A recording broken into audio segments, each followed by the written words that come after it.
Amira begitu sangat bahagia. Akhirnya Aksa mau menerima Sasa sebagai putri kandung mereka, bahkan tidak mempersalahkan mengenai tes DNA tersebut, bahkan tidak mempermasalahkan mengenai sperma yang salah tertukar. Sementara itu ternyata Endah, perawat tersebut sengaja ingin menghancurkan rumah tangga Aksa dan Amira atas suruhan dari orang misterius yang sengaja ingin memperkeruh masalah ini. Bahkan Endah pun memberikan surat dengan diam-diam kepada Damar dan memberitahukan kepada Damar bahwa ternyata Aksa dan Amira merahasiakan besar, yang dimana rahasia besarnya ternyata Sasa adalah putrinya Damar. Namun semua itu adalah rekayasa, bahwa sebenarnya Sasa benar adalah anaknya Aksa.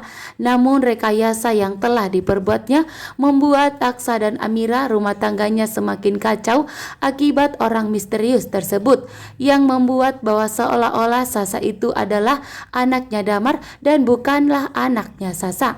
Namun di sini dengan tegas, Aksa tidak akan mempermasalahkan semua itu. Aksa akan menerima Sasa sebagai putri kandungnya. Aksa tidak akan pernah mempersalahkan mengenai sperma yang tertukar. Bahkan Aksa tidak akan pernah mempersalahkan mengenai tes DNA negatif yang mereka lakukan. Sehingga Aksa dan Amira saat ini akan semakin bahagia dengan melupakan semua masalah yang terjadi. Sementara Damar saat ini akan mencari semua apa yang telah dirahasiakan oleh Aksa dan Amira sampai ke akar-akarnya. Aksa saat ini juga tidak akan membiarkan Damar untuk merebut Amira dan Sasa dari pelukannya. Terima kasih. Tidak bisa dinyatakan bersalah. Aksa Amira pun bergegas langsung ke kantor polisi untuk menjemput Bastian Dahardian. Aksa dan Amira pun mengajak Bastian Dahardian untuk tinggal bersama mereka. Bahkan di saat kantor polisi, Bastian Dahardian dinyatakan bebas, Bastian dan Aksa langsung berpelukan, membuat Amira tentunya sangat bahagia bahwa pada akhirnya Amira berhasil menyatukan Aksa dan Pak Bastian Dahardian, seorang anak dan ayah yang selama ini terjadi keributan bahkan tidak pernah berdamai. Sementara itu Bastian Dahardian mengurangi egonya saat ini. Bahkan Bastian Dahardian memilih untuk mengalah karena memang Bastian tidak mempunyai tempat tinggal lagi, sehingga Bastian memilih untuk mengikuti keinginan dari Aksa dan tinggal bersama mereka di rumah Aksa dan Amira.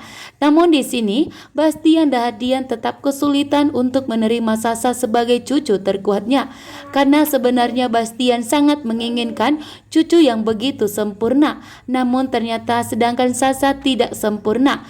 Namun Bastian Dahardian tidak mengetahui bahwa Aksa dan Amira mempunyai anak yang kembar, yaitu Dirga. Sementara Dirga di tangannya Damar saat ini. Dan tentunya rahasia besar ini akan semakin terungkap setelah Bastian Dahardian mengetahuinya. Sementara itu Aksa dan Amira akan mengetahui bahwa anak mereka kembar yang di tangannya Damar saat ini adalah Dirga setelah Pak Lian Bagaskara sadar dari komanya. Sementara Pak Lian Bagaskara pun saat ini di rumah sakit, kondisinya semakin membaik. Karena Jaki sebagai orang kepercayaan Pak Lian Bagaskara kini tidak akan membiarkan siapapun untuk menyentuh Pak Lian Bagaskara, sehingga Pak Lian Bagaskara saat ini akan semakin membaik kondisinya dan akan segera membongkar kepada Aksa dan Amira bahwa Aksa dan Amira mempunyai anak yang kembar. Sementara itu Bastian telah resmi kembali ke rumah Aksa dan Amira.